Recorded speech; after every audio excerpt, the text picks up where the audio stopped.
Não entrem em igrejas. Esse foi um conselho meio enigmático que eu recebi em uma das minhas primeiras aulas da faculdade de psicologia. E fez todo sentido, porque o que essa professora estava querendo dizer? Olha, gente, não casem com uma abordagem de uma maneira dogmática, achando que ela contém absolutamente todas as verdades sobre a experiência humana. Ela estava, na verdade, fazendo um convite a ter uma abertura, uma curiosidade com relação a todas as abordagens que a gente ia encontrar ao longo da graduação e falando para a gente não se fixar em uma em detrimento de todas as outras. E mesmo que essa advertência tenha ressoado em mim na hora, ela ficou comigo até hoje, eu acabei caindo na armadilha que ela avisou. No meu caso, a igreja foi a análise do comportamento.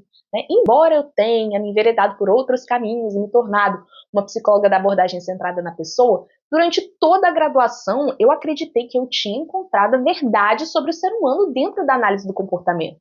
E eu me fechei, assim, de uma forma muito ferrenha em relação a outras abordagens teóricas. Mas mesmo tendo caído nessa armadilha, aquela frase da aula inaugural nunca me abandonou. Ela, na verdade, se tornou uma chave para entender esse campo de batalha silencioso que todo aluno de psicologia já conhece desde o início, que é essa rinha de abordagens, e que define grande parte da formação e da prática psicológica. E antes de começar a entrar nesse campo de batalha, que é a guerra fria entre as abordagens, eu já quero te pedir para se inscrever no canal e não deixar de curtir esse vídeo.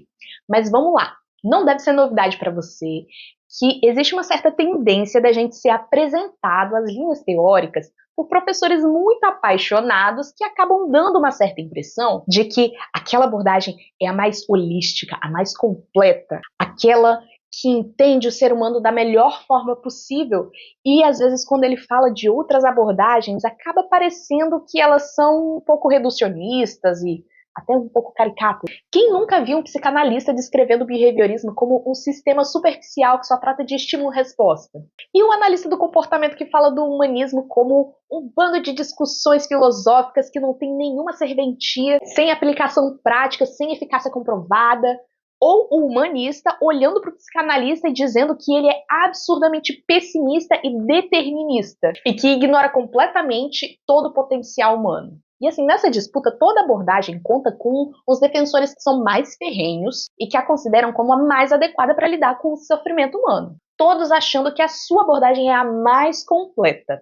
A ironia é que estão todos errados, porque estão todos certos. Cada uma das abordagens psicológicas é, por definição, incompleta. E aqui tem uma virada de chave. A maior força de um terapeuta não está na suposta completude da abordagem que ele escolheu, mas está no reconhecimento honesto da sua incompletude.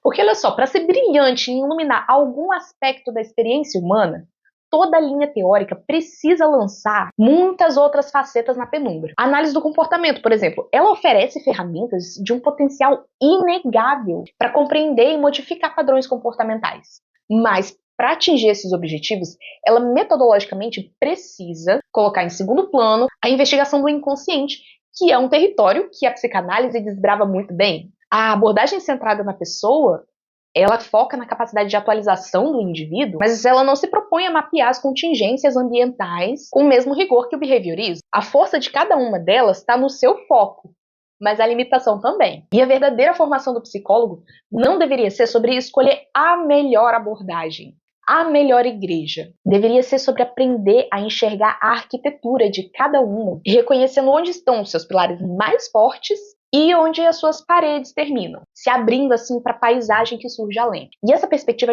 ajuda a gente a dar um zoom, sabe? Se as abordagens dentro da psicologia são incompletas, é porque a psicologia é, na sua essência, um ponto no meio de uma encruzilhada.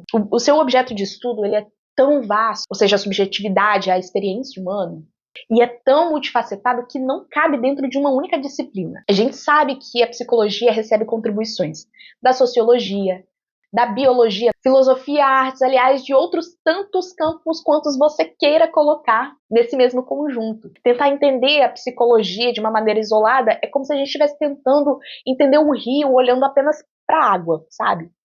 Ignorando o leito, as margens, a gravidade que o move, a chuva que o alimenta. Se você parar para pensar bem, é possível encontrar poesia da mente humana, até mesmo na beleza estrutural da matemática avançada onde a gente chama assim de um campo de exatas como se ele fosse completamente apartado de humanas, apartado do que é ser humano. Ainda assim, ali existe uma revelação profunda de uma mente que é capaz de produzir e de compreender aquele conhecimento. Existe ali um impulso criativo que busca ordem num universo abstrato, que é algo profundamente humano. Então a gente consegue encontrar espaços de tangência para a psicologia nos locais mais inusitados. E aí eu queria trazer nesse momento aquela frase do Jung, que é muito conhecida, muito batida, né? Conheça todas as teorias, domine todas as técnicas, mas ao tocar uma alma humana, seja apenas outra alma humana. A gente foca na força poética da segunda parte da frase, mas eu acho que a primeira parte acaba sendo esquecida e tem um conhecimento muito importante nela. Porque, assim, conhecer todas as teorias não é um chamado à onisciência, né? Até porque isso seria impossível, mas é um chamado à abertura. Uma atitude de busca incessante de conhecimento dentro da psicologia. É um chamado para identificar os nossos pontos cegos e ter a humildade de buscar em outros saberes aquelas lentes que nos faltam. E aqui pode surgir uma crítica. Viviane, você não acha que essa busca por teorias e por contribuições de outros campos ou de diferentes abordagens dentro da psicologia não levaria a uma espécie de ecletismo superficial, um Frankenstein na teoria e na prática clínica? E aí eu quero fazer uma distinção crucial. A proposta aqui não é misturar um monte de técnicas de maneira aleatória e superficial durante uma sessão. Eu estou falando de algo muito mais profundo.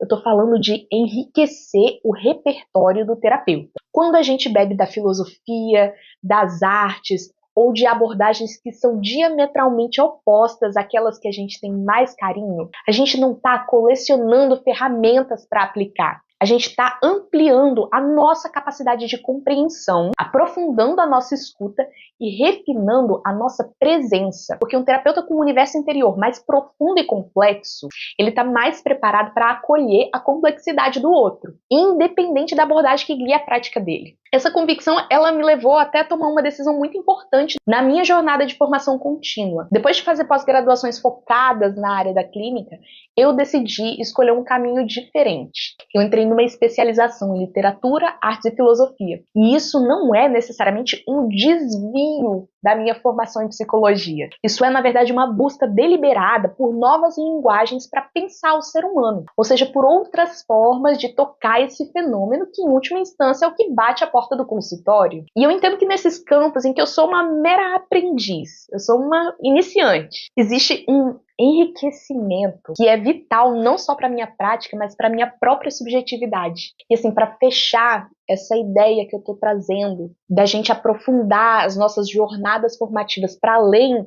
das igrejas, ela não é só sobre nos tornar psicólogos mais completos. É sobre esse compromisso de nos tornar mais permeáveis a essa complexidade fascinante que é o ato de ser apenas uma alma diante de outra alma. E se você ficou até aqui, eu te agradeço pela companhia e te espero no próximo vídeo. Até lá!